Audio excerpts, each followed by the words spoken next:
I'm Richard Lewer. The work that I'm doing for Basil is called The Theatre of Sports. It's 12 paintings. That's a compendium, but it's actually one work. I started with looking at Ian Thorpe.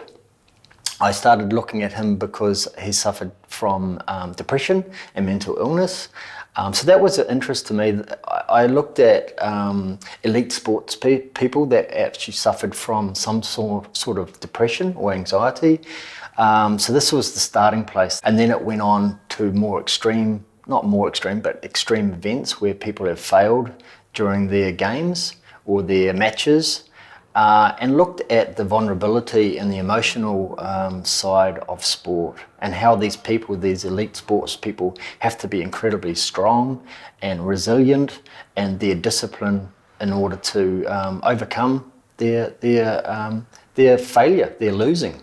And I'm really interested in the other side of winning, which is really losing.